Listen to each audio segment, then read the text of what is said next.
Good afternoon and welcome. Thank you for being here today as we remember the Flagship Erie after 80 years. And hello to everyone viewing online, including our American friends. Your lost loved ones and your family heartaches are not forgotten. My name is Ross Berger, and I welcome you on behalf of the Southwold Township History Committee. In this field, 80 years ago tonight, in light rain and fog, on the eve of Halloween 1941, American Airlines Flight 1, en route to Detroit from Buffalo, became our township's greatest disaster and deepest mystery. 20 people lost their lives. 34 children lost their fathers. Countless family members, horrified witnesses, and powerless responders were deeply affected by the horror and sudden loss. We gather today to recall the people and their pain. Thank you to all participants, and thank you to everyone involved in putting together today's service. A special thanks to Karen and Harvey Graff for their devoted volunteer efforts in maintaining this memorial site. I'm deeply grateful to Reverend Diane McPherson for her organizing assistance and for leading today's service. At this time, representing first responders, I call on Southwold Township Fire Chief Jeff MacArthur to share some comments. Jeff?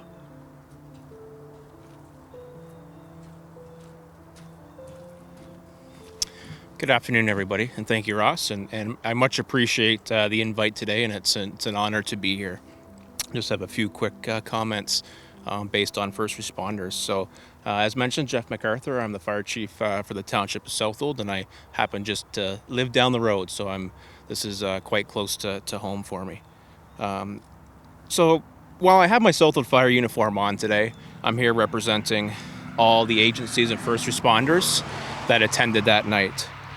Which included the Ontario Provincial Police, the Royal Canadian Mounted Police, and the Royal Canadian Air Force. All played an important role in assisting in extinguishing that fire that night.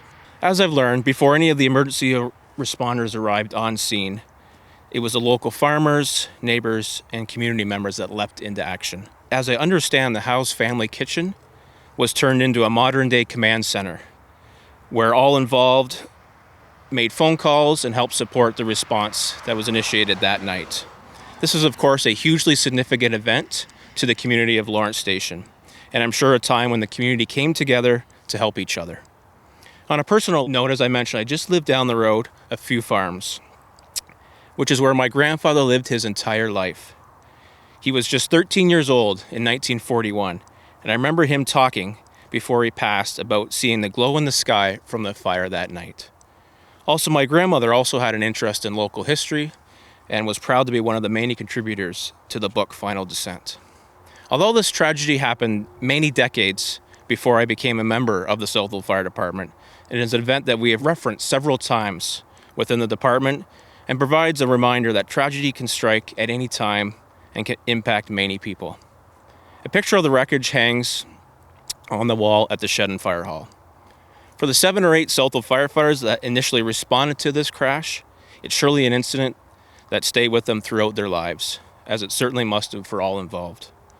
On behalf of the Southwold Fire Department and all emergency responders that night, remember all those who lost their lives 80 years ago, and our thoughts are with their families and all those affected by the event. Thank you. It is my privilege today to read messages from 2 children whose fathers perished when the Flagship Erie crashed October 30th, 1941. The first message is from Janet George Kubler, daughter of passenger James Cairns George. And she writes, "It is hard to believe that 80 years have passed since the Flagship Erie crashed in Lawrence Station. I was one of the many children who lost their fathers on October 30th, 1941. I was only 3 years old at the time, so unfortunately I do not have any memories of the event. However, I do know that it made a lasting impression on the people of Lawrence Station and the lives of many others. Many members of my family and I were fortunate and honored to attend the dedication of the plaque commemorating the tragedy. It brings comfort to me knowing how many people tried to help my father and others aboard that night, and how this tragic event helped make improvements in the airline industry. Thank you to Southwold Township for keeping a place where hopefully in the near future, my family, myself, and others can come back and honor those who died on that tragic night. The second message is from David I. Cooper, Jr., son of Captain David Cooper, the pilot of Flagship Erie. It reads, "A note to our Canadian friends in Southern Ontario.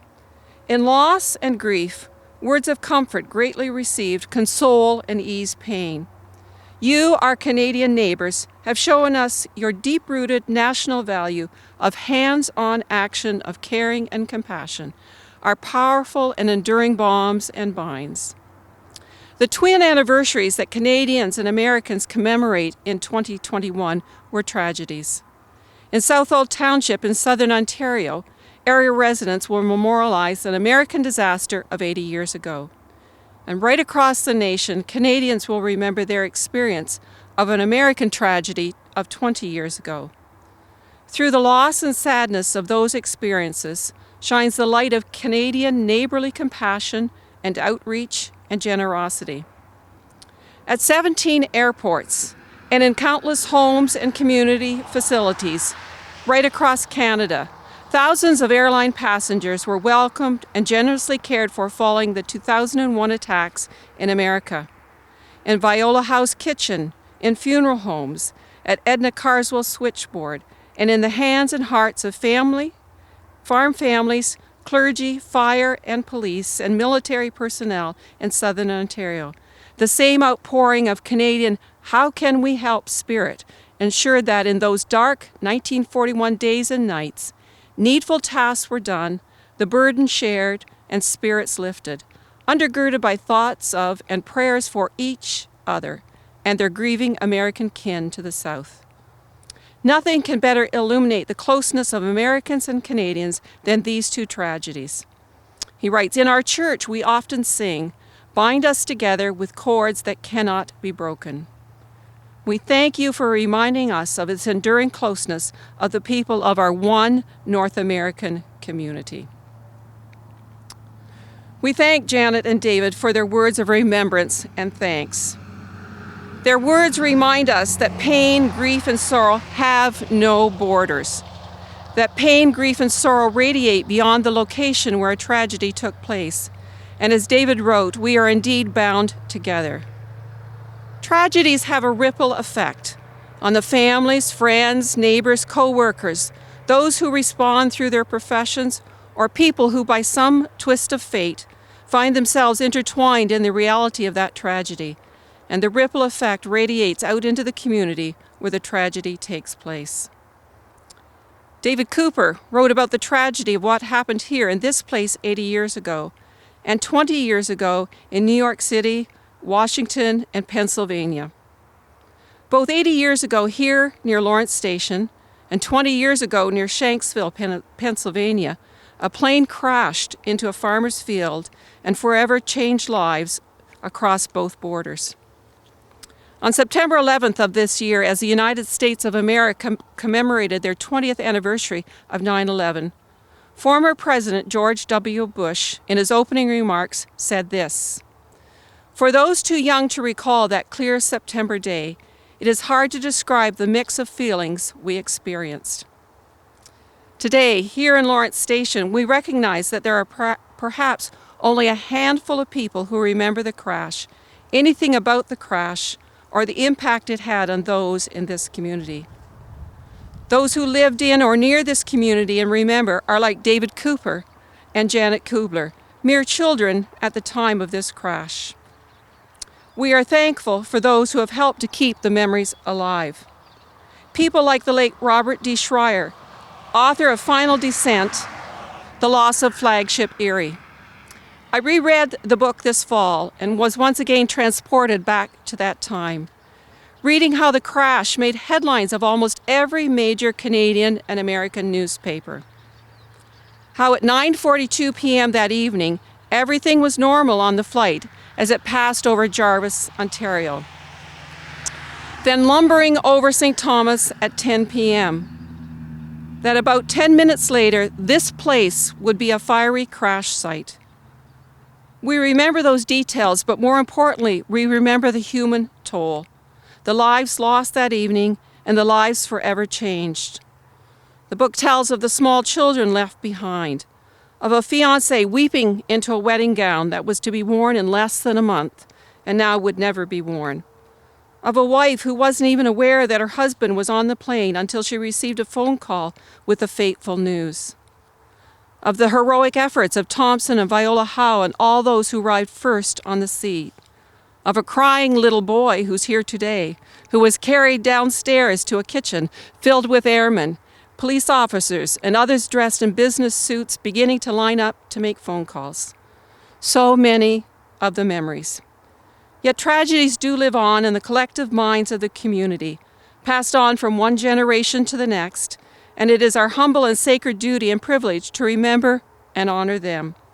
I invite you to join in responding with the liturgy that's printed with the bold print. Today we acknowledge that at this place, 80 years ago today, on October 30th, 1941, 20 people lost their lives in the unexplained crash of American Airlines Flight 1 of AM7, the Flagship Erie, from Buffalo to Detroit. As we gather, we know that to some people, this is just a farmer's field, as time continues to erode memories. We acknowledge that this place is so much more than a farmer's field. This place and the tragedy that occurred here holds a significant place in the history of Lawrence Station community and the Township of Southwold. We gather to honor and remember the lives lost and the lives forever changed by this tragedy. We are here today to honor and remember them. I'm going to invite Matt Schreier to speak on behalf of his late father. Greetings, and thank you, Reverend Dan McPherson. 80 years ago, it was 1941. The average cost of a new house was $4,075. Rice Krispie Squares were first introduced. Orson Welles released his first feature film. You may have heard of it, Citizen Kane. And Pearl Harbor is attacked, drawing the U.S. into World War II. More specifically, 80 years ago tonight, this township experienced the worst aviation disaster in Canada at the time. 20 American citizens lost their lives tragically in this very field. It forever changed 20 unique families. 17 women became widows overnight. 34 children left fatherless, and permanently affecting several local witnesses. Thank you for making time to be here today to remember these 20 souls. Many of you were also here to be a part of the site dedication and plaque unveiling in 2018. And again, special thanks to SS number 12 Fingal School alumni, Southwold Township History Committee, Southwold Township Council and staff, and major financial supporter, the Green Lane County Trust. Also, today's events would not have been possible without the extra efforts of Ross Berger, Ken Howe, and Ray Lunn.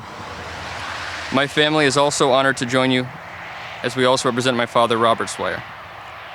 It is my privilege to share a few words with you on behalf of my dad, who decades after the crash undertook his own examination, studying the evidence amassed by the official investigators, as well as interviewing residents of the area and descendants of the victims. Almost 70 years after the major tragedy, he completed a manuscript entitled Final Descent, Lost the Flagship Erie.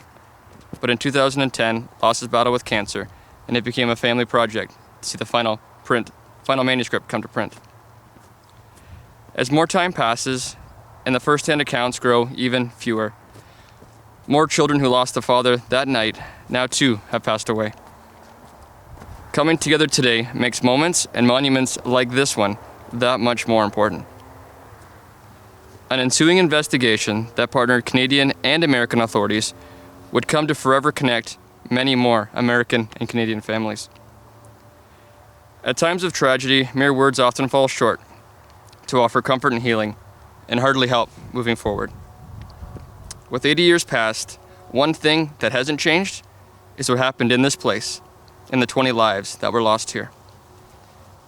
It is my honor to read these names now as we remember them. We acknowledge that with these 20 lives lost, also gone were the hopes, dreams, and future plans for Captain David I. Cooper, First Officer Richard L. Owens, Stewardess Mary Blackley, Joseph Bacon, Irwin Benz, Edward Bigda, Vernon Conzet, Frank Fisher, Robert Flowers, Thomas Fraser, James George, John Kay, Arthur Lewis, Raymond Root, George Russell, Emmett Scott, Frank Snyder, Douglas Stowe, George Van Norman, and Eugene Watt. We acknowledge that with those 20 lives lost, suddenly there became empty places at family tables and hearts that were broken. We remember spouses and a fiancé, parents and grandparents, children and siblings who would never again see their loved ones or hear their voices. We remember children too young to remember their parents lost in this tragedy. We remember the generations that followed in the past 80 years, that never met their loved ones, left only with pictures and the memories of others. We are here today to honor and remember them. We acknowledge that this tragedy had a life-changing impact on many local people. Images of the plane wildly hovering above, a fiery crash and the carnage that lay in a farm field were images never to be forgotten and seared into the memories of those who witnessed the crash and crash site. We are here today to honor and remember them. We acknowledge the men and women, people who witnessed the crash, the initial first responders, local farmers and villagers, the switchboard operator, the firemen, the RCAF and Ontario Provincial Police officers, the funeral directors and others who responded were forever changed by this tragedy. We are here today to honor and remember them. Although 80 years has passed since this tragedy, we acknowledge that the grief and pain over the loss of loved ones, sadness at what might have been, and difficult memories remain to this day. May we continue through the years to honor and remember this place, the lives lost, and those forever impacted by this tragedy. We honor and remember with 80 seconds of silence.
Invite Raylon and Ken Howe to unveil the memorial wreath.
And now, may the Lord bless you and keep you.